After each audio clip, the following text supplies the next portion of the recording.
pessoal, eu sou a Gabi Loscheiter e esse é o programa Recontar aqui no Coletiva.tv. Aqui no Recontar a gente revisita uma das seções mais queridas do portal Coletiva.net, o perfil.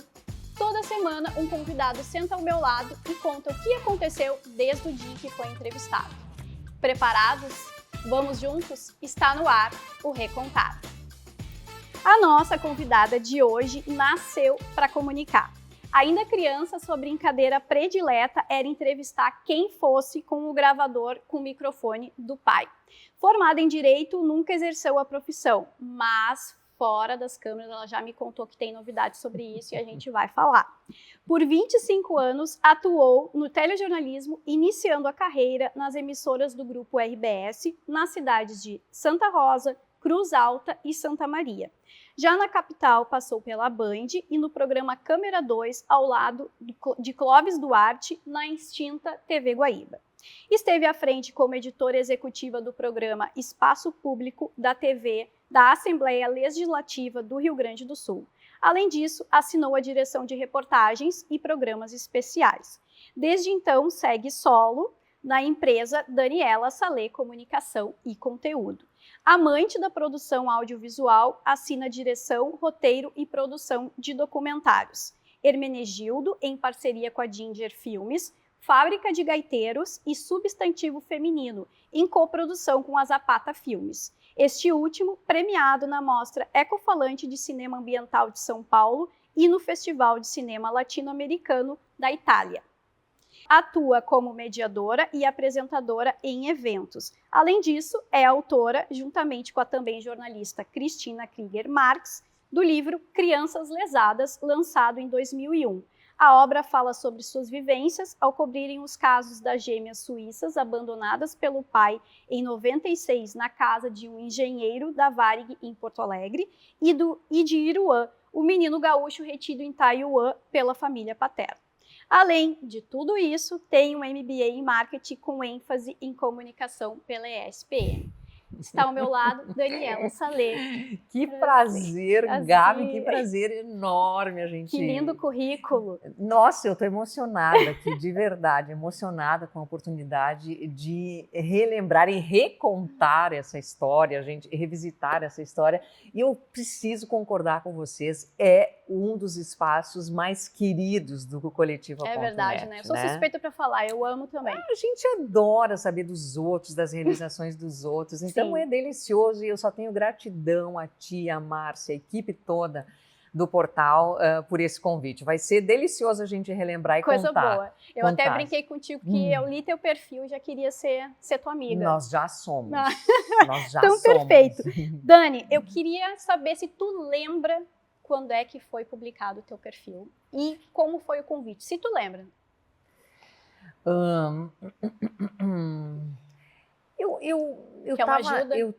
Já estava na TV Assembleia? Foi há 15 anos. 15 anos? O tempo Exatamente. Passa, o tempo voa. Nossa, 15 anos. 14 de novembro de 2008 ele foi postado. Que fantástico. Eu não ia lembrar jamais. É claro que eu dei uma lida antes, mas eu não tinha... Passou o olho. Passei o olho para ver o que eu tinha contado e tal, mas não lembrava, não. Que coisa incrível, o tempo realmente... Passa muito rápido, né? E tu tá preparada, então, para recontar pra gente? Tô nervosa, né? Mas vamos lá. O que vamos aconteceu? Lá encarar a verdade, encarar o que aconteceu. Então, vamos falar sobre comunicação. Vamos. A tua carreira começou ainda na adolescência, aos 16 anos, quando tu conquistou a vaga de auxiliar de estúdio da Rádio Navegantes de Porto Lucena, depois de produzir um comercial selecionado pelo prefeito da cidade. Que coisa. Abro aspas para ti. Eu fui muito precoce, pois apesar de tímida, sempre fui muito comunicativa. A tua caminhada já mostrava sinais que tu iria seguir para comunicação, né? E que era o teu destino. Por que o direito surgiu na tua vida? O direito surgiu porque, você imagina, era anos 80, quando eu entrei, foi na Rádio Navegantes, né, e realmente eu me emocionei muito. Eu fui indicada pelo prefeito de Cândido Godói, a cidade onde eu morava, mas a Rádio Navegantes é de Porto Lucena e ela foi instalar um estúdio auxiliar. Então, o prefeito me indicou para ser a voz desse estúdio auxiliar. Quando que o direito entrou na minha vida? Naquela época existiam poucas faculdades de comunicação no estado. Então, naquela região noroeste, onde eu vivia, não existia, né? Então, assim, eu terminei época era segundo grau, né? Terminei o segundo grau, fiz o magistério, sou professora, com muito orgulho, professora formada. Estava fazendo o magistério, terminando, e tinha que fazer uma opção. E eu sabia que não queria ir para as áreas didáticas, para as áreas da educação, que eu não daria sequência para a arte de ensinar, né? Enfim, não seria professora profissionalmente falando, né? E já gostava dos detalhes da comunicação, como você narrou. E o meu pai tinha feito direito, a minha irmã mais velha tinha feito direito, então foi mais ou menos na sequência. Eu comecei na Faculdade de Direito de Santo Ângelo e terminei, me formei na Faculdade de Direito de Cruz Alta, que hoje é a Unicruz. Foi por esse motivo, porque naquele momento, na região onde eu vivia, não existia uma faculdade de comunicação, que era o meu grande interesse profissional, lá menina ainda. Que, na verdade, a prática veio antes, né? Sim, eu ainda estava no segundo grau, né, no ensino médio, quando eu comecei a trabalhar. E aí realmente vi que meu interesse pela comunicação era muito grande. Era muito maior. Teu coração bateu muito mais forte. Nossa. E tu me falou sobre o direito. O que está acontecendo nesse momento que tu disse que tu voltou? É muito interessante isso, porque eu realmente, a minha vida, eu me formei em direito, mas já trabalhava em televisão, já trabalhava em comunicação. E acontece que, por um motivo familiar, pessoal, eu fiquei um tempo sem licenciada da OAB, mas eu sempre tive a OAB, né? Então, no momento que eu saí da TV Assembleia, há 12 anos já, eu acho, não sei, eu decidi voltar à ativa. Então, pago todo ano, voto na OAB e tudo mais. E eu me perdi na pergunta, porque a gente está falando muitas coisas, e tu me perguntaste, que coisa incrível, é muito assunto. Que simplesmente o direito voltou agora para a tua vida. Por que voltou? Por uma questão familiar. Alguém da minha família precisou fazer uma ação de uso capião, então eu estou, neste momento, exercendo o direito. No passado, eu fiz algumas coisas em parceria com alguns colegas, muito mais no sentido de aprender, né? Mas, assim, neste momento, eu estou atuando no direito. Essa que é a história, muito interessante. Né? Que fantástico. E a tua timidez? Na época do perfil, tu falou sobre a tua relação com o gravador, com o microfone do teu pai, e que ele te contava que tu vivia brincando de entrevistar, mas tu também falou sobre a tua timidez. Palavras da Dani. A Dani de hoje ainda é tímida? Não. A Dani de hoje não é tímida. Pelo contrário, acho que às vezes a linguagem televisiva, que sempre no hard news, ela exige que tu seja bastante breve nas perguntas e objetivo mesmo em estúdio, me talhou de uma forma que eu até às vezes me acho um pouco agressiva ou objetiva demais, porque eu vou direto ao ponto. Então, assim, realmente timidez eu superei. E eu reconheço isso porque foi uma grande escalada. Na época que eu era menina, escalada no sentido assim de avançar, né, como pessoa e como profissional. Na época que eu era menina, Cândido Godói não tinha nem ligação asfáltica. A gente não pode falar do que é tecnologia hoje, que iguala todo mundo, né? Qualquer lugar, qualquer recanto, tendo a internet, tu está conectada com o mundo, né? Naquela época era muito, muito diferente. Então, assim, eu tinha essa timidez natural, era tímida mesmo, mas eu me lembro que eu fui superando. O meu pai tinha aquele gravador e eu lembro de uma entrevista que eu fiz com ele, pai, isso, aquilo, e ele me deu uma resposta meio rude, assim, e eu disse assim, hoje eles não estão querendo dar entrevistas. Eu gostei da minha espontaneidade em responder, né? E o meu pai me ajudou muito nas primeiras perguntas, que eu ia para o meio político lá com 16 anos, eu não tinha a mínima ideia do que era, não tinha envolvimento nenhum. E eu lembro que, pai, o que eu vou perguntar para fulano? Pai, o que eu vou perguntar para o deputado que está aí? E o meu pai me ajudava nisso, né? Mas era então, incrível, era em política? Até fiquei curiosa agora que tu falou, tu era repórter? Eu era repórter, a única repórter de Cândido Godói. Então se falava minhas fontes eram os técnicos da Emater, gerente do banco, a prefeitura, obviamente, e quando a prefeitura realizava um evento, recebia outros políticos, eu também entrevistava esses outros políticos, né? Eu falava com todos, e Fazia programa de musical também, de música sertaneja, de música nativista, uma coisa múltipla, né? E eu acho que isso veio marcar a minha trajetória futura, que eu acho que a versatilidade é o que marca a minha trajetória. Então eu vejo que desde o início, né? Sempre eu fiz de tudo e nos mais variados temas. É muito demais, né? A Dani de 2008 já tinha uma bagagem, né? Mas mesmo assim continuava apaixonada pela reportagem. Aspas para ti. Eu amo entrevistar. Tenho o maior prazer em descobrir curiosidades. E eu acho que eu tenho essa facilidade de conversar e fazer as pessoas se sentirem à vontade para contarem as coisas. Isso é muito gratificante. Foi essa paixão que te levou para o audiovisual? Nos conta um pouco como tu começou a atuar no universo dos documentários. Esteja certa que sim.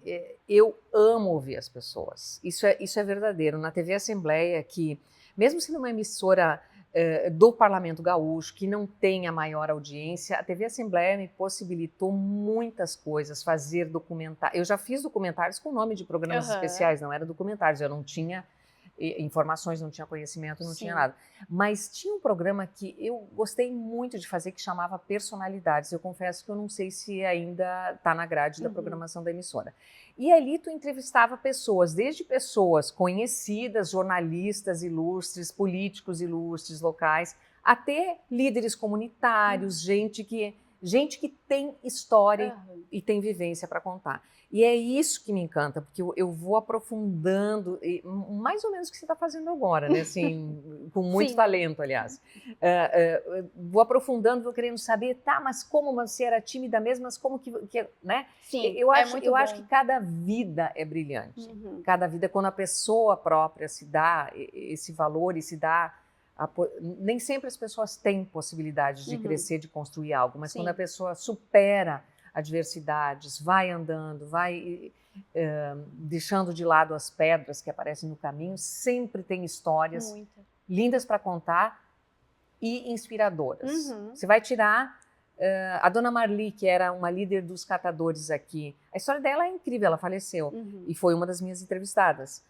E a história de superação dela, junto com essa população que nem sempre é valorizada, que são os catadores, nossa, traz lições a todo momento. E eu me alimento disso, me alimento das histórias reais, como você dizia, que eu levei para o documentário, porque o primeiro trabalho que a gente fez com a Zapata Filmes também foi sobre o Renato Borghetti. Incrível, ele nas suas escolas da fábrica de gaiteiros. A gente viajou com o Renato, com a Ingrid, a esposa dele também. Fizemos o circuito das escolas aqui no Rio Grande do Sul. Depois eu fiz a biografia das ambientalistas Magda Renner e Giselda Castro. Eu amo biografias. E o terceiro documentário, Hermenegildo, ele revisita um episódio, que é aquela mortandade de 1978 na Praia do Hermenegildo, né, lá no sul do estado. Mas tem como fio condutor um dos personagens, que foi o Marco Antônio Villa-Lobos, jornalista também, professor universitário, doutor em História. O Marco Antônio Villa-Lobos, que, por sua vez, foi um dos primeiros jornalistas a ver de perto a tragédia. Então, ele é o fio condutor desse documentário. Então, tu tem toda a razão. Adoro histórias, adoro gente e biografias. Que demais. E a arte e a literatura? Tu é uma jornalista que respira cultura por obviedade, né? Tua caminhada fala sobre isso. Inclusive, tu é autora, né, do livro Crianças Lesadas, que na época tu falou que um dos planos para o futuro era investir nos 3 gêneros da produção literária: conto, crônica e poesia. Aspas para ti. Mas para isso preciso aproveitar as horas de folga para escrever e principalmente ler o que é essencial. Essas horas de folga vieram? Vieram sim. Quando você sai do jornalismo diário, você consegue administrar melhor ou ter mais tempo, porque você trabalha, organiza seu tempo, às vezes fica uma semana sem um trabalho efetivo ali, sem ter que ir para uma redação trabalhar. As horas de folga vieram. Eu acho que ainda me falta disciplina, porque eu tenho essa produção, os livros que eu me referi estão em gestação, a poesia eu tenho um bom acervo de poesias, mas me falta disciplina talvez para organizar tudo isso, em função dessa outra série de projetos que acabaram ocupando a minha vida, né? Os documentários. Na época da entrevista eu não previa entrar no mundo da produção audiovisual independente, né?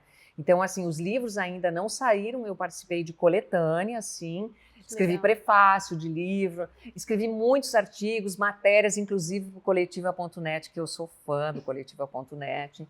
E, então, escrevi vários trabalhos, mas não organizei, não cheguei a organizar. Então, é uma falha com a minha trajetória, eu mesmo falhando com a minha trajetória, que eu preciso botar em ordem esses projetos que estão aí, eu continuo trabalhando neles, mas realmente eu passei a escrever de outra forma.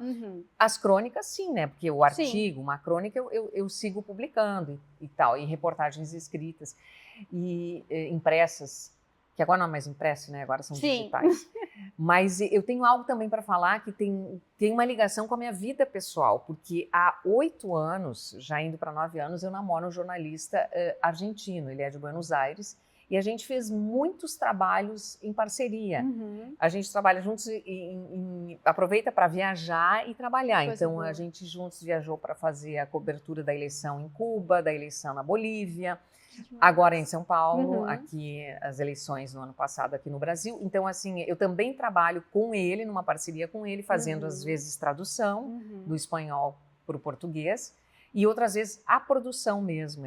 Aqui no Brasil eu assumi o aspecto da produção de várias entrevistas e trabalhos. Mas, enfim, então é isso, eu continuo, só estão faltando os livros que vão sair. Pode cobrar. Quando eu voltar para o Recontar... Daqui a 10 anos a gente traz fala os sobre livros. isso. Perfeito, que aí eu vou criar vergonha e vou fazer. Não é vergonha. É disciplina, organizar. Exato. Eu vou pegar um gancho que tu agora falou sobre viagens, né? Tu sempre foi uma pessoa que gostou de viajar.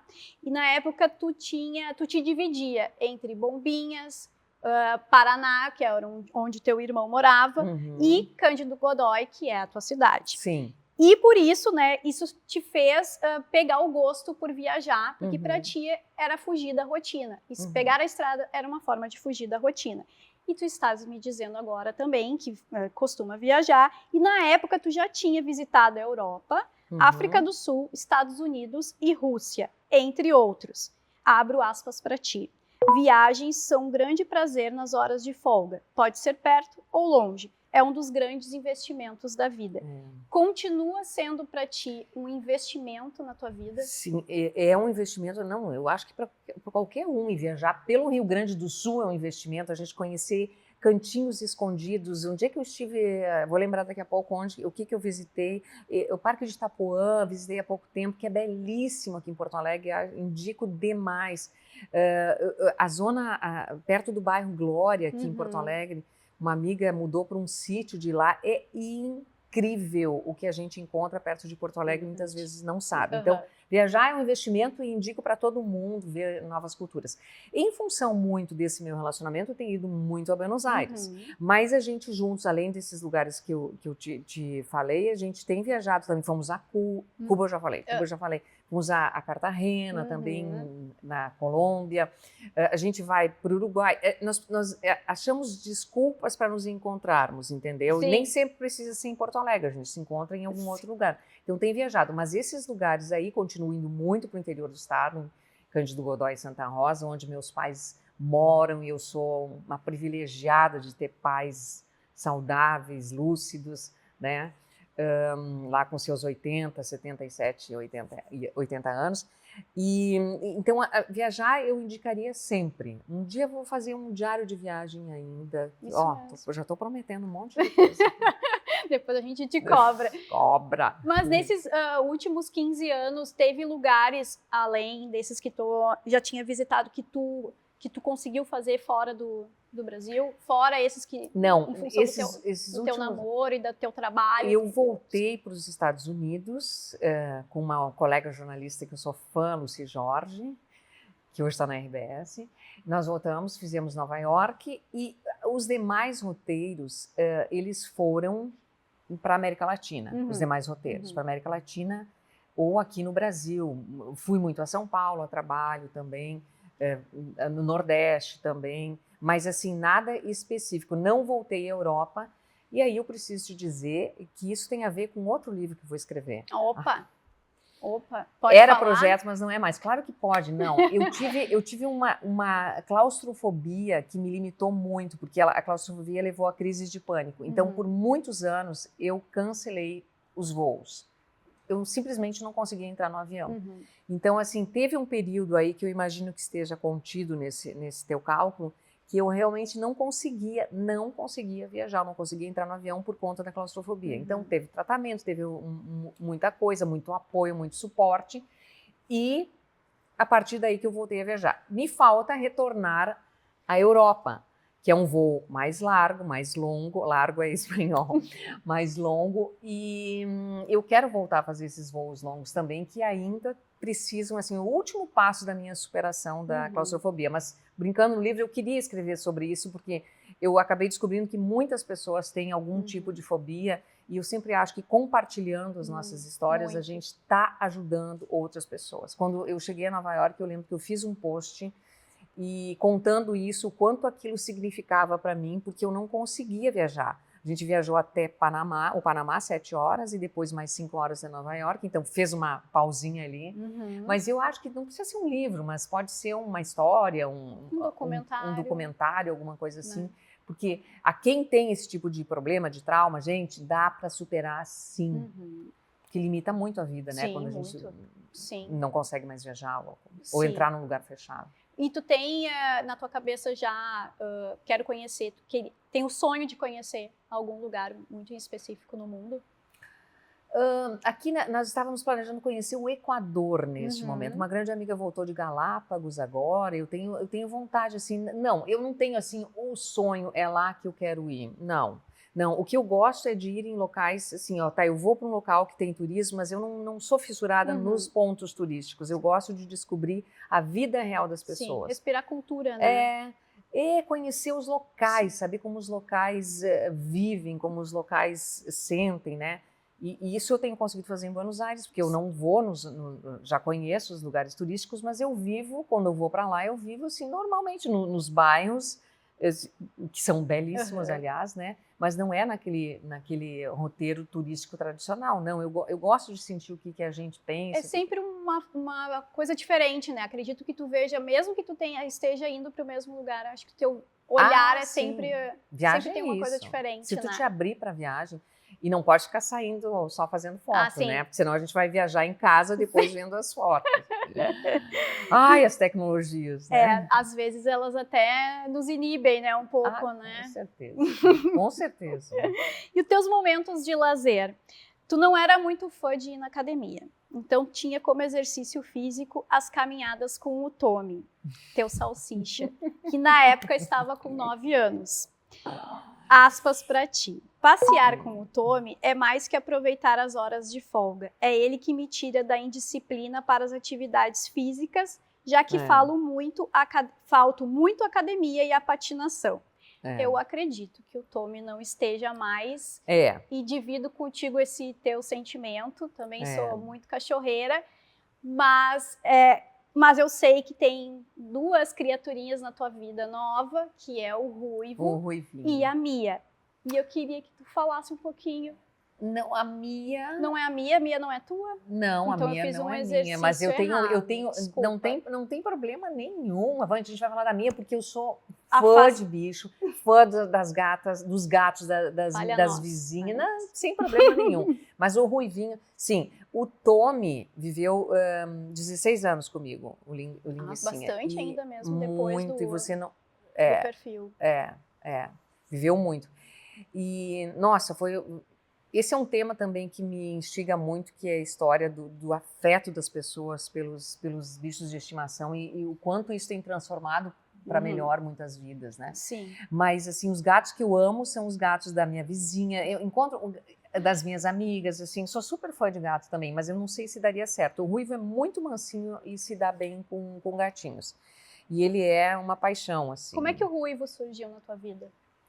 O Ruivo surgiu na minha vida porque o Frederico Pinto, que trabalhou comigo num documentário, e a namorada dele, no sítio da namorada dele, em Viamão, da então namorada Uhum. dele, e as pessoas abandonavam bichinhos. E ele sabia que eu tinha perdido o Tommy e acabou me perguntando se eu não gostaria. E me mandou fotos, me levou, o Ruivinho. Bom, gente, eu não sei se acontece com quem é cachorreiro, mas assim, é algo assim que tu te apaixona pelo bichinho, É só quem né? tem, né? Só quem tem é que sabe exatamente o que é isso. E aí ele ocupou assim, eu disse, vamos testar.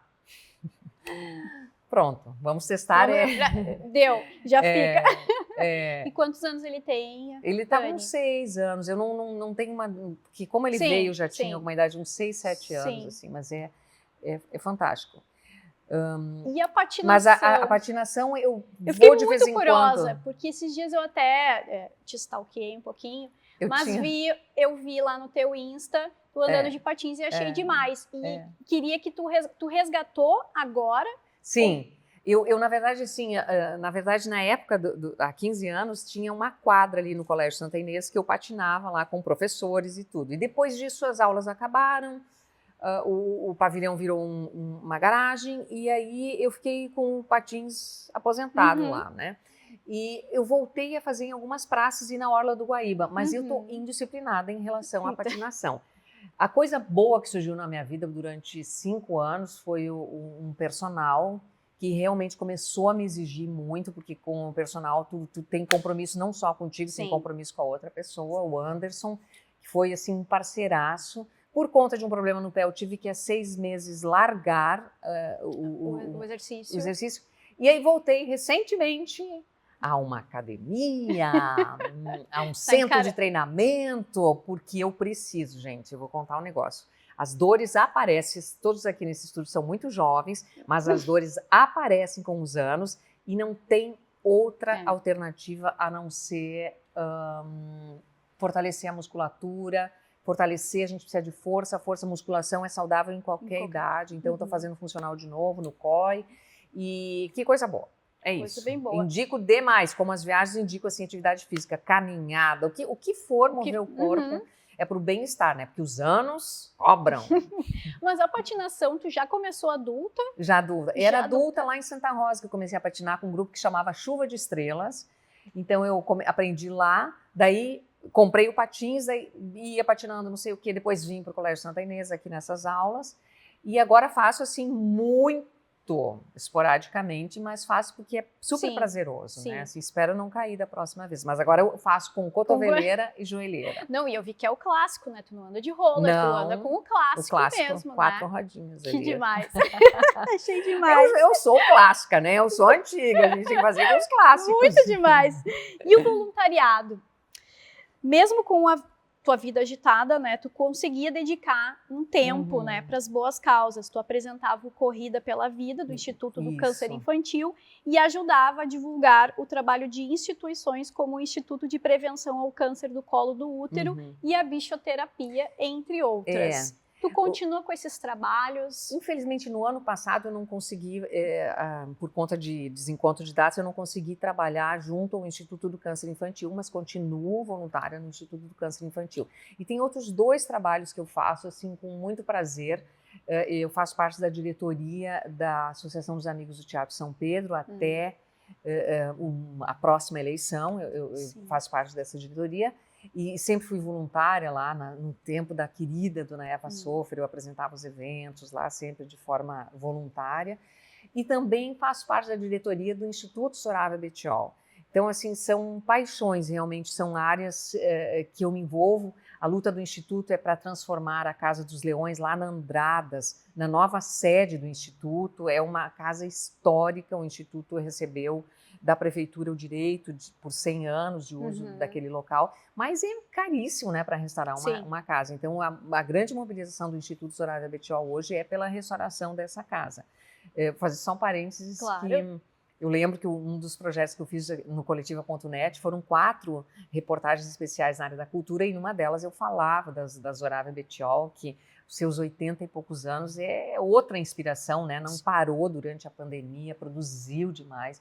Então, é sempre inspirador trabalhar do lado de pessoas, neste caso, eu estou citando a Sorávia Bettiol, né? Que bacana. É. Tu respira, né? A gente percebe, assim, que que tu é muito sentimental, que tu ama isso, que tu fala com muito prazer, assim, sobre tudo, assim, parece mesmo que tu nasceu para conversar com as pessoas, que tu resgata, que tu puxa tudo de bom, assim, das pessoas com quem que tu bom.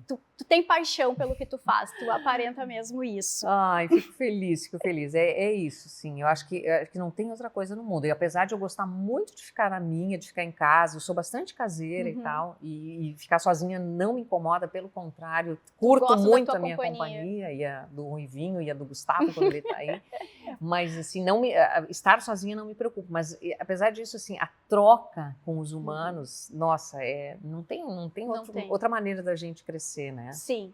Vamos falar da Dani pela Dani. Tá. Como defeito, tu disse que costumava dar valor demais aos detalhes que não eram tão importantes e que não tinha que ser sempre assim.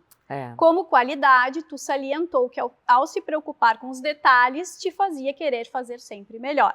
Aspas para Dani. Eu acredito muito na circularidade da vida. Tem princípios que independem da religião, como generosidade, compartilhar, ser uma boa pessoa, uma pessoa do bem. Eu procuro muito respeitar as diferenças. Então, quanto mais generosa tu for, mais generosa a vida será contigo. Olhando para esses 14 anos que se passaram, né, qual é o balanço? E eu acho que eu não tinha visto, eu fiz o roteiro, mas a pergunta casou muito com o que, sem querer, eu falei de ti. E tu faz um balanço da tua vida desses últimos 14 anos? Consegue? Sim, eu faço. Olha só, eu não plantei uma árvore, mas plantei algumas e salvei muitas árvores, porque o meu lado ambientalista também é forte. Esqueci de dizer, eu sou muito ligada nessas coisas do ambientalismo, né? Tanto que o documentário fala de duas grandes ambientalistas, e eu e dois vizinhos meus costumamos ser catadores de erva de passarinho. Então a gente salva muitas árvores nas ruas ali na nossa vizinhança, porque erva de passarinho, para quem não sabe, mata a árvore, né? Então, assim, então eu cuidei várias árvores. Sobre o livro a gente já falou, ainda não escrevi o meu livro, mas escreverei, e fiz já várias publicações, não deixei de escrever. E sobre o filho, não o terei. Estou entre as mulheres que, por opção, não quis ter filhos, mas eu amo afilhados, sobrinhos. Eu acho que eu dedico, assim, o meu sentimento maternal de outras formas para muitas pessoas, né? Sou fã de afilhados, sobrinhos que estão crescendo. Nossa, é uma loucura. Uma delas vai fazer 20 anos, e tem várias gerações de afilhados, é uma delícia, e filhos de amigos também. Mas o que eu te diria, assim, então, dos últimos anos? Eu acho que a vida te surpreende às vezes. Eu queria ir muito mais para a literatura. Na época eu falava das oficinas literárias com Charles Kiefer, por exemplo, que me ensinou demais. Eu queria me dedicar mais à literatura, mas nessa saída do telejornalismo, chegou o audiovisual independente na minha vida. Sim. Que também é muito desafiador. Eu espero que agora se retome por conta das novas políticas públicas, né? Mas, assim, então nem sempre a coisa é tão... tu planeja, ok, admiro quem é persistente, tem aquele foco bem objetivo, mas às vezes a gente tem que deixar também acontecer, né? E aconteceu comigo isso, de eu me voltar para o audiovisual independente, aconteceu comigo de eu encontrar um amor na Argentina que me exige essas coisas. Não é um amor convencional e nunca vai ser com essas coisas de distância, né? E eu me sinto feliz, não realizada. E, obviamente, tenho momentos muito tristes também, como todos nós. Mas o que eu te diria é que eu acho que me falta mesmo me disciplinar, me organizar um pouquinho melhor, porque com tanta coisa que eu costumo abraçar, esqueci de te dizer que eu ainda faço media training com a equipe da Core, da Ana Cássia, da Kátia Bandeira, que eu sei que estão sempre presentes nos posts aqui, né, do Rodrigo e da Mariana. A gente faz media training também, ou seja, é uma variedade de coisas que às vezes eu não quero estar com um chicotinho me batendo, não fez ainda, vou fazer, tudo vem a seu tempo, né? Mas é difícil essas perguntas que essas entrevistadoras fazem para a gente, balanço de... enfim, eu acho que muitas coisas realmente eu segui, né, conforme o previsto, Mas E tantas continuo outras sendo novas. a chata detalhista, mas por outro lado a pessoa que faz bem feito por ser detalhista. Isso eu continuo igual. A gente vai se aprimorando, vai Sim. relaxando um pouquinho mais, vai se permitindo errar um pouco. Eu até ia Né? te perguntar isso, tu te permite errar, assim, que tu tinha uma preocupação muito grande hoje, tu tá mais relaxada contigo mesmo? Total, nossa. E nesse sentido, uma outra área que a gente esqueceu de falar, dos eventos, né? Sim. Os eventos, eu apresento eventos há muito tempo e adoro fazer isso. E os eventos te permitem muito essa coisa te permitem, não, possibilitam que se tu erre, tu ali na frente, tu já corrige na hora, né? Sim. E total, que eu estou muito mais flexível e compreensiva, tolerante comigo mesma, né? Isso só, os anos trazem coisas boas nesse sentido. Para quem aceita que eles acontecem, sabe? Eu acho que eles trazem coisas muito boas. Mas é um exercício, né? Não, a primeira vez que me chamaram de senhora, eu me assustei, confesso que sim, me assustei. Eu imagino. Mas hoje, para mim, é super tranquilo. Eu falo dos meus 53 anos com a maior tranquilidade. Vou fazer 54 em 2023 e assim vai a vida e que a gente possa seguir tendo orgulho, né? Com certeza. Né? Com certeza. Seguir tendo orgulho do que a gente faz e realiza. Mas você tá muito, muito bem, muito bem. Opa! Qual é a mulher que não gosta de um elogio? Óbvio, né? com certeza. E nós temos que nos elogiar, né? Isso é uma das coisas que eu acho que os anos me trouxeram muito, assim, a sororidade, a empatia com o feminino, tu olhar para uma mulher e tu entender com respeito o que ela está passando, porque ou você já passou ou você vai passar por aquilo, né? Sim. E é por isso que eu acho uma tremenda bobagem quando... Uma bobagem, mas é cultural, então não, tem que haver uma transformação. Essa coisa de desprezar os velhos, né? Gente, desprezar o velho é desprezar a ti mesmo no futuro, porque certeza. a não ser que você morra cedo, você vai ser velho um dia. Sim. Então é uma tremenda ingenuidade, sei lá o que é, tu não valorizar a experiência do outro, né? Sim. Mas essa troca feminina, eu sou muito encantada com ela e como, particularmente falando, como os anos me trouxeram isso de uma forma melhor. Eu me sinto muito mais próxima das mulheres hoje. Fantástico. Nós temos que nos unir sempre, né? Nós vamos dominar o mundo. Já dominamos, né? Mas vamos dominar com parceiros, homens, que a gente quer eles ali ao lado, claro, né? Com certeza. Ao lado. Só que existem, sim, caminhos que as mulheres ainda precisam avançar, sim, né? Muita coisa. Na política, por exemplo. Principalmente. Que venham novos caminhos e novas mulheres. Vai vir. Dani, foi bem querida. Curtinho, mas eu acho que a gente conseguiu dar uma repassada. Não sei como foi para ti. Nossa, se conseguiu. Eu acho que é muito bom, porque, como disse o nosso querido diretor aqui de cena, que é uma terapia, né? É uma terapia. A gente acaba olhando para si mesmo. Então, mas eu queria parabenizar demais vocês por fazerem o Recontar e tantos outros projetos lindos, né, da TV aqui no Coletiva.net.